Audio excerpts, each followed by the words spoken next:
Izwi lomzansi 98.0 the difference. Into eyenzakalayo ke namhlanje sikhuluma ngendaba ye-two port system.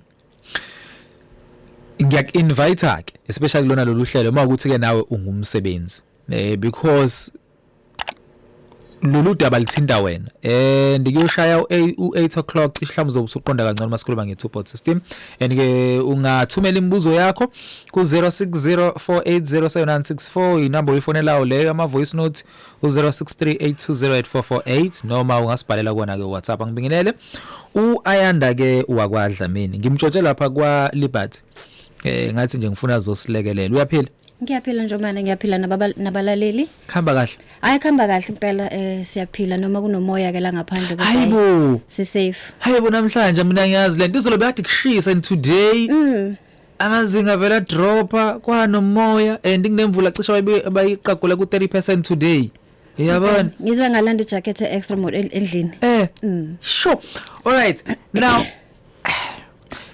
sikhuluma ngani masikhuluma nge two port system Ayanda kahle kahle njomani i-two port system it's an opportunity yeah la sasithola khona nge-COVID sisenkingeni ngenxa ukuthi abantu either ama savings wabo agcina sephelile yes noma mhlambe wayengenayo kwayona leyo emergency fund noma investment so wagcina ezithola esesimeni angakwazi ukuthi abe nemali ngenxa ukuthi abantu babengasebenzi abanye mhlambe ama hours abo aye reducewe okwakwenza ukuthi nomholo wabo nawo abe affected so ngalokho uhulumeni wayeseyenza ke into ukuthi na abantu yebo banawo i-retirement or i-pension fund or i-provident fund aba-contributor kuyona as a long-term investment so kuleyo investment ke esibiza nge-pension fund or provident fund or i-retirement annuity ilapho uhulumeni wayesenza ke izinsiza zokuthi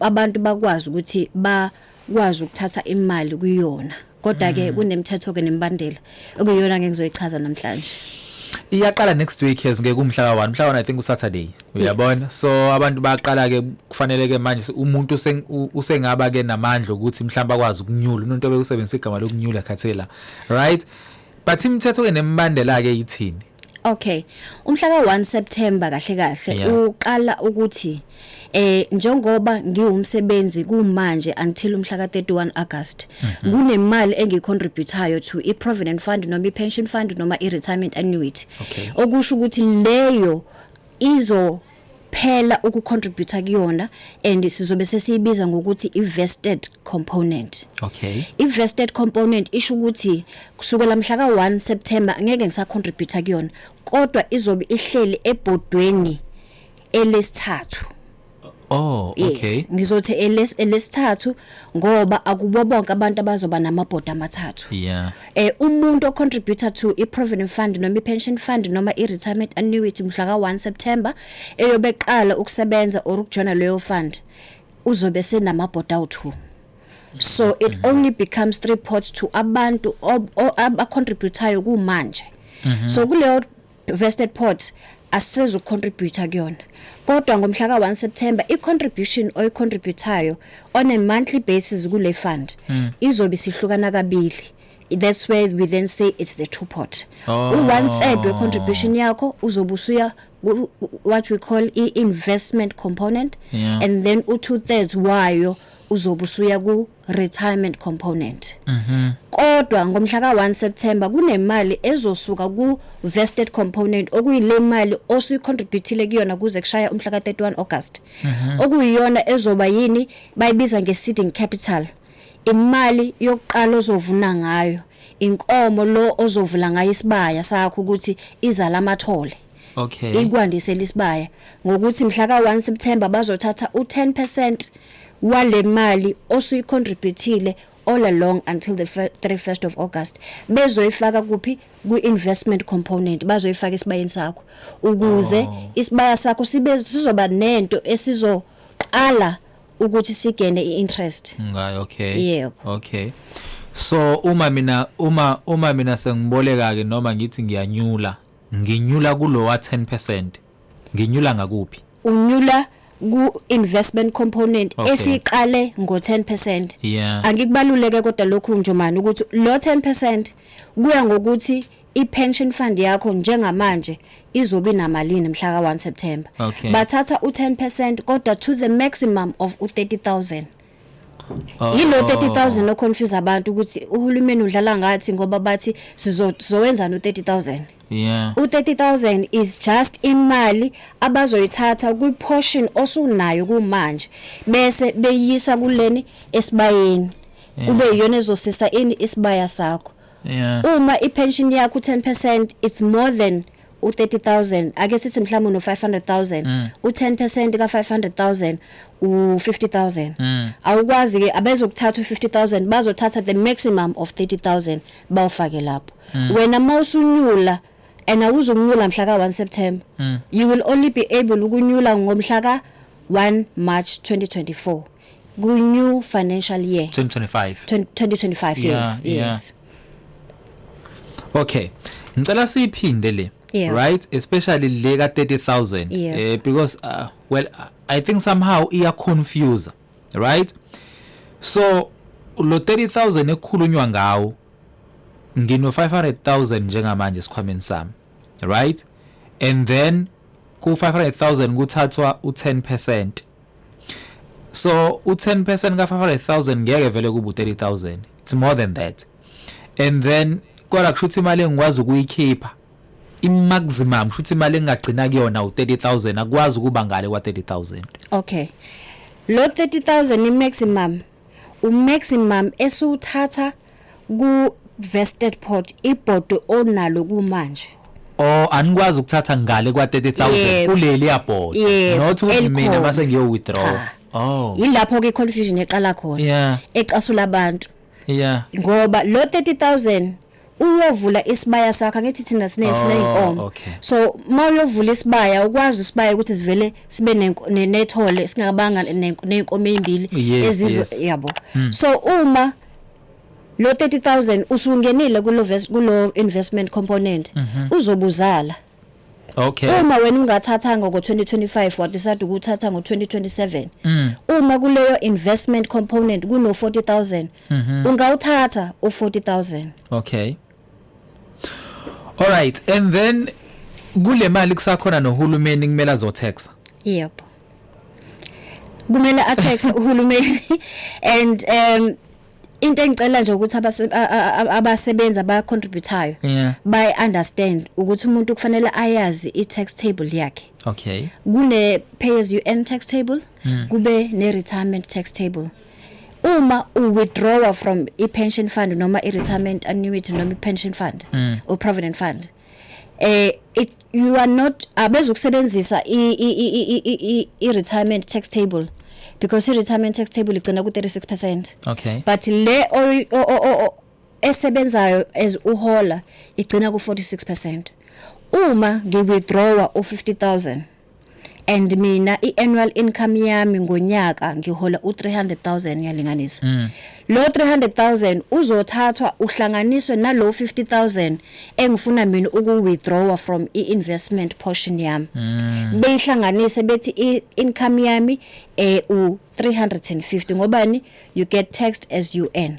Okay, so bazothi ke u350 ku tax table utaxwa at 26%.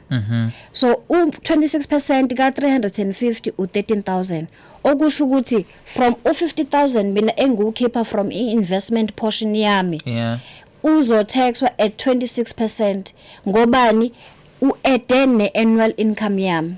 Okay, then sengizothola malini u37,000. Angibakhumbuze ke futhi kunama fees ama-admin fees that each administrator will also by charge kuleyo fund yakho ma withdraw kuyona. Okay, asikhulume ngomuntu othi well vele mina kahle kahle sengiyaphuma emsebenzini ya understand then kwenzakalani kulowo muntu? Okay, umuntu obekwi fund ngomhla ka 1 March 2021 and iminyaka yakhe ebi u55. Okay, une option yokuthi angangena kule two pot noma akangeni. ngoba iba I disadvantage kena ngoba kuleli board lethu le retirement sizobe sisincane isikhathi ukuthi akwazi ukaccumulate imali enough for retirement. So uma ukuthi ube I member ye fund, pension provident fund or a retirement annuity before the 1st of March 2021 kusho ukuthi and you were 55 at that time. And usase kuyileyo fund vele wawukuyona ngo21 March. I mean go 1 March 2021 then unayo option ukuthi ngiyangena noma ngene. All right, but then uma kuukuthi ubukade ungekho kulo fund mhlawumbe ubuna 50 or 49 kahle should kahle ukhombekile ukuthi uyangena ke kuyona. Uma una say 2021 ubuna 49. Yes. So vele kusho ukhombekile ukuthi uyangena kuyona le two pot system le. Yebo uyangena. Sure. All right, mxo bengifisa usisachaze ke ububi be two pot system. Sekuzwakele kona but ke esikwazi ayikho into engenabo ububi bayo. So bengicela achaze ububi bayo. Ngengithanda ukuthi ububi bayo kodwa ukulimala kwakho njengomuntu ozibekela imali yokuthi uretire comfortably. Ama stats siwazile ikhathi eningi bethi eSouth Africa only 6% wabantu bazokwazi ukuthi bathathe impesheni comfortably. And njengoba le two pot isizongena lo 6% I can guarantee you uzokwehla. Ngenxa yokuthi le mali lena besi contributor singakwazi ukuyithatha singena access kuyona all these years. Uma sesizothatha izo affecta I-end performance ozoyithola I-amount obuzoyi retire ngayo usuya empeshenini. So it's going to reduce imali ozobe uzoyithola at the age of retirement. Iphinde futhi izokulimaza na kwi-tax because ngaso sonke isikhathi ma withdraw kule mali izo calculator I-tax and abezokukutaxa nge-retirement tax table. Yes. Mxo, okay, ngithatha imibuzo yakho ngasifonela na ku 0604807964 7 minutes before 8 ohlelweni lakho imbizo lenkulumo yethu uzoyithola ke na ku YouTube ezeke sizoyifaka so na ku app yethu uzoyifaka izwi 98 FM. Hi Mxo, ngicela ke ukubuza imali eza kumina. Also, is it advisable na to take if una 10 years kwi company I-annual I-250 from uZandile Nandi ubhale kanjalo? Okay, if una 10 years kwi company and ufuna ukuhamba noma ufuna ukuthatha I-withdrawal uthi ufuna ukuthatha I-withdrawal. I'm not sure because okay kodwa phela vele into angayithatha withdrawal because lanje uthe nje uma I-annual yakho I-250 so I'm not sure ukuthi kona kupha ufuna ukuthatha la. All right, uma I-annual yakhe I-250 and ku vested pot u10% ka 250 will be 2.5. The minimum amount ongayithatha from investment component yakho 2000. So kwi fund yakho ye investment portion kumele kubone 2000 and above. Okay. If go less than 2000 then awukwazi ukuyithatha because financially angeke yenze sense because of the tax implications futhi nange ama admin fees akhona. Yeah. Yes. Okay. Inombolo yethu ngu 0604807964 umsazweni wakhe izwi lomzansi ku 98.0 kulona uhlelo lakho ke imbizo ekseni. Sekubingelela sawubona kunjani? Njomani. Molo sawubona baba. Yebo mfethu ngindoda engaziwa ngiyakubingelela lapho nesihambeli sakho. Sure, yes but. Siyabonga kakhulu sisiwami. No, kahle thina siyasala ke thina abalayo emazingeni aphansi. Naku lo 30000 uthathiwe ngala wazovula isibaya njengoba sisho nje. So mina ngiyakwazi uvele ngilo 30000 ngiya-withdraw noma ngiyawucela ngiyakwazi ukuthola lo 30000. Ngithi nje ngicela u-withdraw 30000. Siyasala nje lapho nje lento sesibaza kule msebenzini asiyizwa kahle. Ngiyakwazi vele ngiwuthathe wonke lo 30000 unje bunjalo mawami ngiyabonga. Okay, sure. No, kulungile siyabonga kakhulu.